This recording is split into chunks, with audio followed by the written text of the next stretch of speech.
mestre dos mestres fazia uso de histórias para facilitar o ensinamento de importantes lições de vida. Seguindo o seu exemplo, o pastor João Ribe Palharim, com o apoio dos pregadores do telhado, faz o mesmo.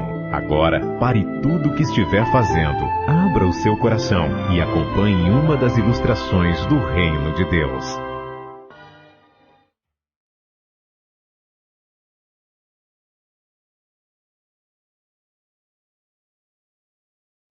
Ele era um dos alunos mais brilhantes e inteligentes daquela universidade de Direito. Ele falava muito bem, era muito articulado, simpático, realmente uma mente privilegiada. Todos o admiravam e ele se vangloriava de não acreditar em Deus. Mas um dia, no auditório principal daquela universidade, um pregador estava fazendo uma palestra. E ele sentou-se logo ali na primeira fileira.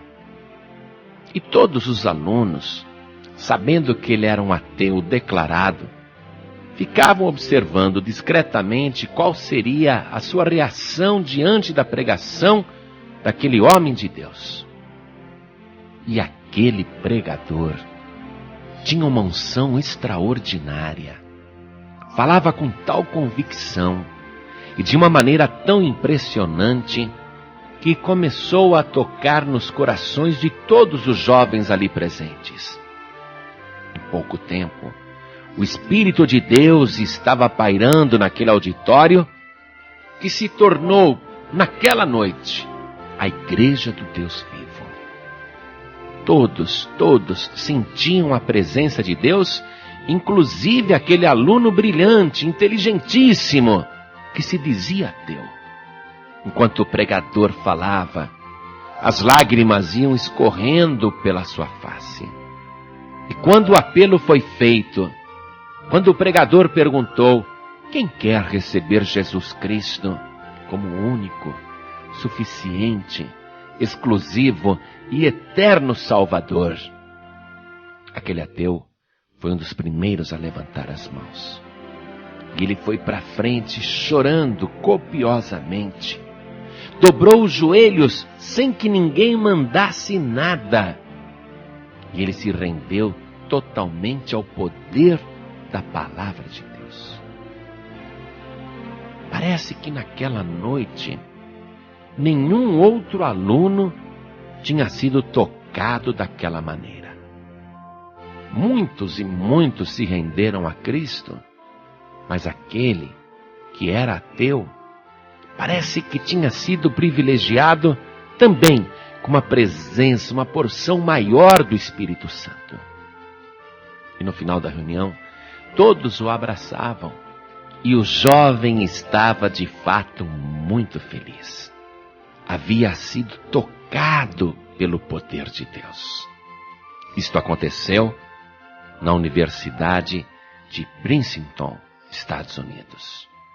O nome daquele jovem era Aaron Burr. E todos os alunos daquela universidade moravam em alojamentos no próprio campus. E quando aquele jovem convertido voltou para o seu aposento, parece que ele caiu em si. Ele ficou pensando: que baboseira é essa que aconteceu lá no auditório? Que negócio é esse de eu chorar, acreditar em Deus? Como é que eu, tão inteligente, me deixei envolver por esse emocionalismo que só os fanáticos têm? E ele resolveu que não ia querer saber de Deus, não iria dar continuidade àquele caminho, àquela conversão. E ele procurava não pensar nas coisas do alto, só nas coisas deste mundo. Mas, constantemente, o Espírito Santo de Deus o visitava no seu quarto. Especialmente na hora de dormir, vinha à sua mente aquelas palavras confortadoras e poderosas que ele tinha ouvido no auditório da universidade. E aquilo vinha o tempo todo na sua mente e descia no seu coração, mas ele não queria sentir aquilo. E numa noite, ele começou a gritar com Deus. Acordou o colega que dormia na cama ao lado por causa dos seus berros. Ele abriu a porta do seu quarto, que dava para um corredor onde tinham muitos outros quartos, e ele gritava: fora daqui, Deus! Fora daqui! Fora da minha vida! Fora, Deus! Fora daqui! E todos os alunos acordaram naquela noite e viram Arambur, feito um louco, alucinado, gritando para o ar: fora, Deus! Eu não quero o Senhor na minha vida! Fora do meu quarto! Fora do meu coração! Fora da minha mente! Fora, Deus! Fora, Deus! Todo mundo ficou muito triste com aquela cena patética.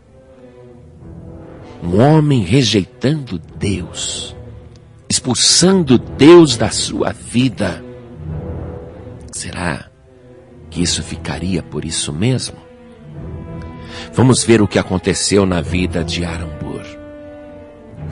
Ele era muito inteligente, excelente advogado, líder influente, tinha uma boa oratória e chamou a atenção do mundo político.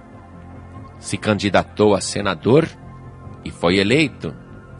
E nos tempos do presidente Thomas Jefferson, ele foi o vice no governo dos Estados Unidos. Mas ele era um homem, assim, declaradamente ateu.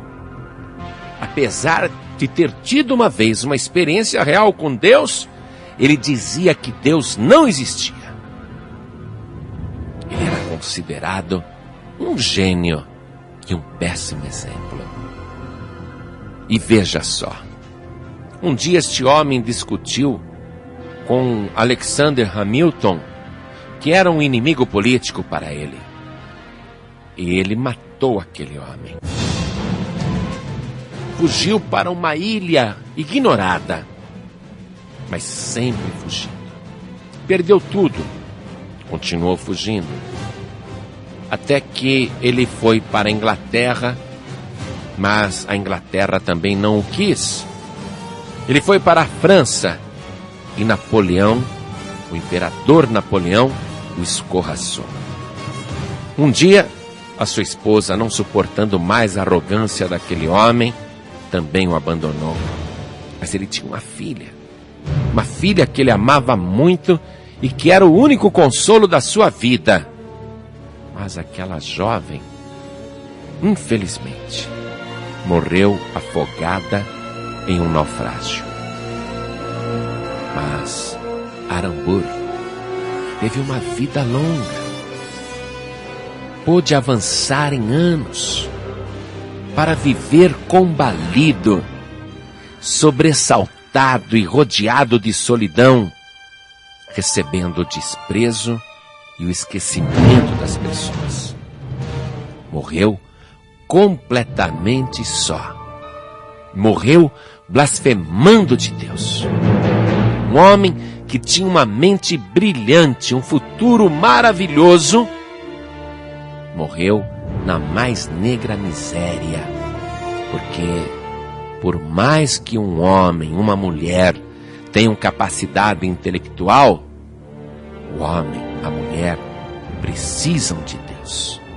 Porque Deus, sem você, continua sendo Deus. Mas você sem Deus não é nada. E Deus pacientemente visita o homem, visita a mulher e fala docemente através do seu Espírito Santo, para que a pessoa abra o coração e deixe Deus e o Senhor Jesus entrar através do Espírito Santo.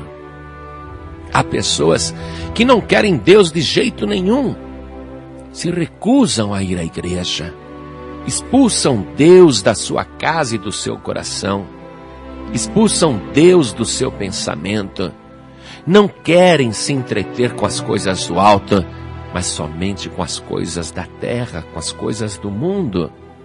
E estas pessoas vão de mal a pior.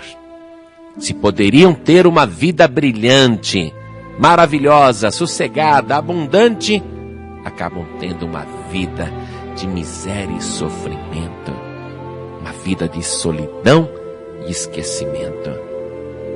Não há nada neste mundo que possa suprir na tua vida a presença que Deus quer ter. E Deus tem te visitado, falado com você noite após noite. E Deus tem falado de diversas maneiras, mas você tem fechado os teus ouvidos, tem fechado a porta para Deus. Mas o Senhor continua humildemente, como se Ele de você precisasse, e bate a porta dizendo: eis que estou à porta e bato.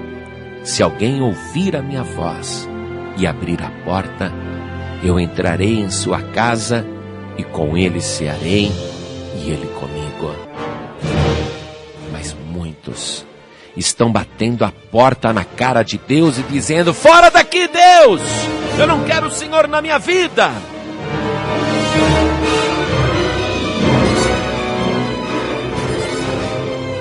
Quando Deus não quer se intrometer na tua vida, pelo contrário, Ele quer te dar vida e vida de verdade. Pacientemente Deus tem te buscado, mas se você continuar recusando, eu não vejo para você outro futuro que não seja idêntico ao de Arambur.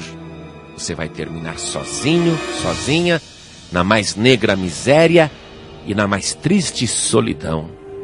Porque Deus não se deixa escarnecer. A carta de Paulo aos Gálatas, capítulo 6, versículo 7, diz assim: não erreis, Deus não se deixa escarnecer, porque tudo o que o homem semear, isso também ceifará. Mas, se você der lugar a Deus e permitir que o Senhor Jesus entre no teu coração através do Espírito Santo, e se você permitir que Ele trabalhe na sua vida, então você não terminará nem em miséria, nem em solidão, mas um dia estará junto com o povo de Deus, nas nuvens dos céus, vivendo em delícias, num lugar de descanso, desfrutando do melhor que Deus tem preparado para aqueles que o amam. Por isso, se aqui na terra você der um lugar para Deus na tua vida, Deus também dará um lugar precioso para você ali na glória.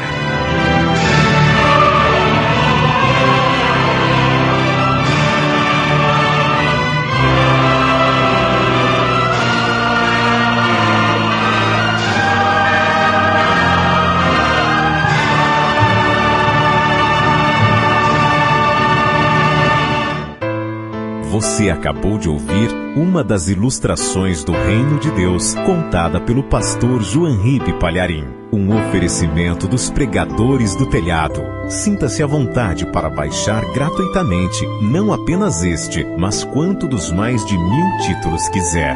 Lembre-se, está escrito: o que de graça recebestes, de graça dai. Evangelização permitida, comercialização proibida. Pregadores do Telhado. Comunicação a serviço da vida.